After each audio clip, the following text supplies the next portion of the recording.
दुआ कहाँ है? कहता ना गेम ऐसा पलटेगा कि सारी चीजें इसके खिलाफ हो जाएंगी कशमाला के, सिर्फ इसके होश में आने की देर है कि मैं उसकी बेल करवाऊंगा। तो ये जो कशमाला का प्यादा बना है ना, यही देख लीजिएगा आप कि यही अपना मुंह खोल देगा। ये भी पॉसिबल अपनी जान बचाने के लिए तमाम जायदाद के तो डॉक्यूमेंट्स हो नहीं सकता। ये तो नामुमकिन है कि कोई भी औरत किसी भी मर्द के ऊपर जाकर के वो कोई थम ले जबकि उसका बाप अभी ज़िंदा है, बड़े साईं साहब अभी ज़िंदा है। नौशरवान साहब हॉस्पिटल में हैं और हॉस्पिटल के अंदर कशमाला साइन करवा रही है, थम ले रही है, साइन करवाने की कोशिश कर रही है, साइन भी नहीं हो पा रहा उससे क्योंकि वो गनूदगी की हालत में है नौशरवान, और थम ले लिया। थम लेने के बाद आगे क्या होगा? अरेस्ट किया पुलिस ने दुआ को छुड़वाएगा कौन? इन सब चीज़ों के बारे में बताऊंगा। इससे पहले अपनी मोहब्बत का इजहार लाजमी कीजिएगा। डेयरिंग एडवोकेट को लाइक करें, सब्सक्राइब करें और शेयर करें। कशमाला ने अपना एक काम तो कर लिया, थम निशान ले लिया, अंगूठा ले लिया डॉक्यूमेंट्स के ऊपर। अब पीछे खड़े में होते हैं जाफ़र साहब देख रहे हैं, पूरी पिक्चर नोट कर रहे हैं। देख लिया कि भाई नीला निशान है, ये कोई डॉक्टर का इंजेक्शन नहीं है कि अंगूठे पे लगा हुआ है, या कोई दवाई नहीं लगी हुई अंगूठे पे, ये एक बाकायदा निशान है। तो उन्होंने शक भी हो गया जाफ़र को। जाफ़र ने पीछे मुड़ के भी देखा कि ये पीछे मोहतरमा खड़ी हुई है और इन्होंने ये कुछ ना कुछ हरकत की है। बोला कुछ नहीं, खामोशी से खड़े में देख रहे हैं। भाई आप वफादार हैं, आप बहुत ज़्यादा नौशरवान के करीब हैं, आप तो उनके खाने पीने के ऊपर भी खड़े होते थे, कुछ होता था तो आप तो 24 घंटे साथ खड़े होते थे। तो सवाल क्यों नहीं किया आपने दुआ से कशमाला से, क्या आप कमरे में थी, ये सब क्या है? ऑन द स्पॉट ये पूछना चाहिए था। अब इसमें भी आगे वेट करेंगे हम कि भाई आगे क्या होगा। खैर चलते हैं आगे, हम बताते हैं क्या होगा आगे। अब ये देखिए डॉक्यूमेंट्स पे उन्होंने ले लिए थम। अब ये नहीं पता कि डॉक्यूमेंट्स है किस चीज़ के। ये तमाम जायदाद के तो डॉक्यूमेंट्स हो नहीं सकता। ये तो नामुमकिन है कि कोई भी औरत किसी भी मर्द के ऊपर जाकर के वो कोई थम ले जबकि उसका बाप अभी ज़िंदा है, बड़े साईं साहब अभी ज़िंदा है। बग़ैर उनकी परमिशन के नौशरवान भी कुछ नहीं कर सकता जब तक वो खुद से अनाउंस ना करें या वो परलोक सधार लें। परलोक से मतलब ऊपर चले जाएं। मतलब जब तक बड़े साईं मौजूद हैं तब तक ये जायदाद के जो डॉक्यूमेंटेशन पे ये किया गया है ना, ये हो नहीं सकता। जब तक कोई बड़ा मौजूद है उसकी विदाउट परमिशन आप कुछ कर लें। खैर आगे चलते हैं। ये तो दिखा दिया इन्होंने। दूसरा एंगल दिखाया, दुआ को अरेस्ट किया गया। दुआ को अरेस्ट किया, पहली बीवी ने करवाया और निकाह में है, वो मौजूद है अभी नौशरवान के। निकाह से हटी नहीं है, अभी ये उसकी बीवी है। तो मुझे एक बात मेरी नहीं समझ में आई कि किस बिहाफ पे ऐसा बीवी को लेकर उसने उठवा दिया कशमाला ने। मतलब किस जवाब पे उठाया कि जी इसने जहर दिया है। नौकरों का नाम नहीं आ रहा, किसी बाहर के बंदे का नाम नहीं आ रहा, माँ सिवाय सिर्फ और सिर्फ दुआ का नाम आ रहा है कि जी दुआ ने ये सारे काम किया है। और दुआ के डिफेंस में कोई बंदा ही नहीं है। मकसद हवेली में तो सारे, चलो उसको रहती थी, वो आई, उसने सारी हवेली को अपने हैंड ओवर में ले लिया, नौकर चाकर सबको ले लिया, चले बात मान ली। लेकिन दूसरा सवाल यह है कि कोई उसके हक में खड़ा हुआ ही नहीं है, कोई भी नहीं है इस वक्त। अब दुआ अपना सेल्फ डिफेंस खुद कर रही है, जेल में भी खुद कर रही है, सवालात के जवाब भी खुद दे रही है। सरफराज साहब भी आ गए बड़े हमदर्द बन के कि जी मैं आपके साथ खड़ा हूँ, ये बड़ी लंबी गेम बनाई। अब जो तीसरा पॉइंट आ गया, सरफराज साहब पहुँचते हॉस्पिटल, कशमाला गई थी, यहाँ क्यों आ गए? ये जो पॉइंट है ना, इस जगह पे वो कुछ मामलात को ऑब्जर्व करने के लिए आया हुआ।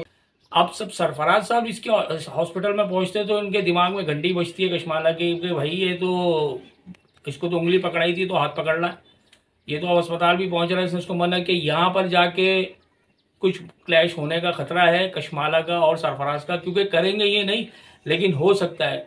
कहते हैं ना अपना ही प्यादा गद्दार हो जाए तो फिर कुछ नहीं कर सकते। तो ये जो कशमाला का प्यादा बना है ना, यही देख लीजिएगा कि यही अपना मुंह खोल देगा।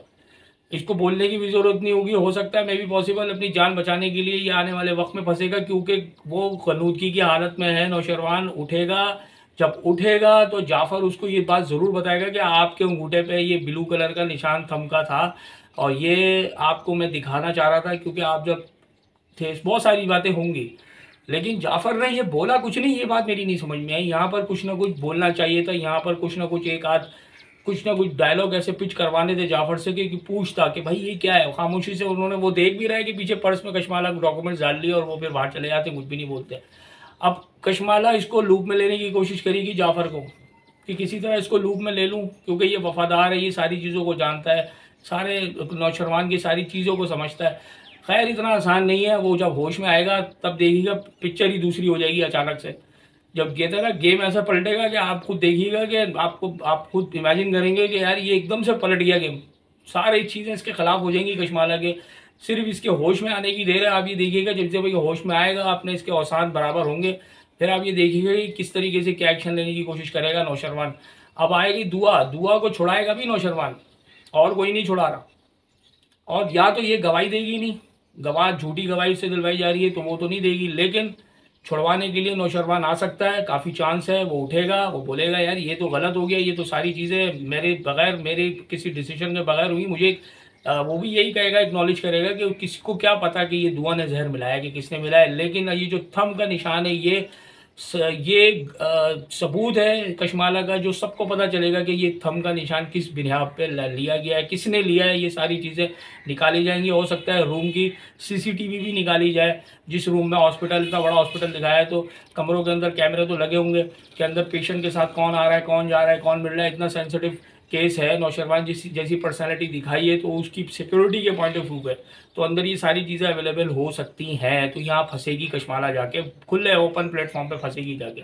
अच्छा, इसमें इनके माँ बाप भी परेशान हैं, माँ बाप भी पहुँचेंगे, कोई सुनवाई नहीं होगी, जाहिर सी बात है, कौन सुनेगा इनकी।